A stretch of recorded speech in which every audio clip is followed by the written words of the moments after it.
So COVID, who has expected this pandemic to impact our life so much and to last this long, right? We're just at the 2-year mark, really, of when everybody went home for the first time. Yeah. For me, it's interesting because I joined during COVID, so I don't really know how office was here before the COVID. I didn't know that. You've been talking to people over Teams like for 2 years. We've seen everyone's cats and everyone's kids and everyone's living rooms, but we haven't seen each other's faces in real for a long time. The boundaries have been blurred, and it's also been harder to know when does my home life start and when does my work life stop, because I'm at my desk, I'm at home. I may be interrupted 5 or 6 times a day by my son who needs me to help him. So sometimes it's easy for me just to continue in the evening, but then you have to force yourself, no, now I have to remember to shut the work off for now, because it just to disconnect. And I think, you know, coming back to the office for me has made that distinction, that boundary easier again to recognize. It's a good point that you brought the topic of the connectivity, Elizabeth, because I feel like we living in the developed part of the globe, like where the connectivity is good. We were more privileged to have good connectivity, good facilities to kind of do the work from home, do the learn from home, all these things. But there were like a lot of other people like in the developing regions or kind of where the connectivity is not as great as in the connected world. Even in the developed world, I mean, you know, the whole network system was under pressure because suddenly a lot of people went online at the same time. So we had bottlenecks in Luxembourg itself. The peak hours have kind of changed. It's no longer the internet in the evenings, the browsing. It's during the day and more constant. And I think that's here to stay to some extent. I think even though we're coming back into the office, I think a lot of people will have hybrid models. That it's shown that we don't have to be in the same location to work effectively or to collaborate, so we can do this. And I think that the pandemic proved what people have been saying for a long time, is that we don't have to be sitting together physically to be able to do things. Now we really do have the technical tools and the connectivity in some parts of the world that we can stay remote to a certain degree. And I think that impact, the acceleration the pandemic had to bring that to the forefront and to make that a reality, that's going to change the landscape for the future as well. In my home country, I remember a lot of my friends who are working in the urban cities like Mumbai and Delhi, they all went back to their rural homes or villages because they no longer need to kind of stay in the city to work. For mobile backhaul, so was there like a big demand from the tier 2 cities or the rural areas now during the COVID period, because these guys, the city guys, you know, like they are moving to the village, they're used to 4G or at least 3G, let's say, in developing countries, and now they have to go to rural regions where much higher data requirements. We don't have 4G, so I think you may know better, you know, whether we had this requirement there.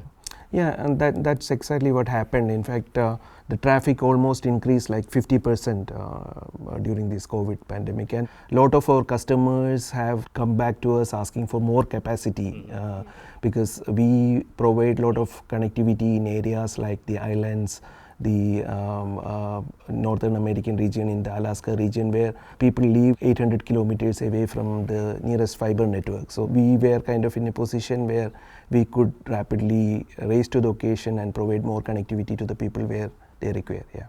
But the government also did many programs, right, like to aid and bring connectivity to the people. That's true, and I think there has been, in the past years, there's been a lot of talk about universal service obligation and what that has meant for rural areas and just being able to connect to basic services. I work in defense and security and with institutions. My typical customer could be, or an end user could be, a servicewoman or a man that is on a Navy vessel there. I remember one situation when a customer was telling me that they had an outbreak of COVID in the vessel, and for that reason they had to stay in quarantine for 2 weeks.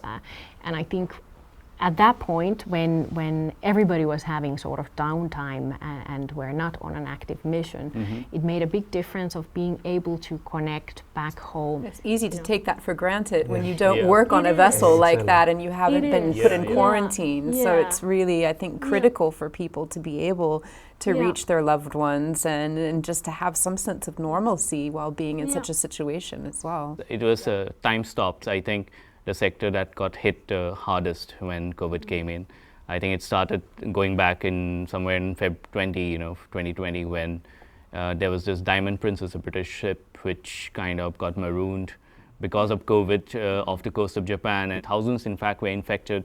Yeah. Almost 3,000 passengers. So it started there. Then by April, I think some 50 cruise ships with, again, almost 40,000 sailors were stranded in the sea.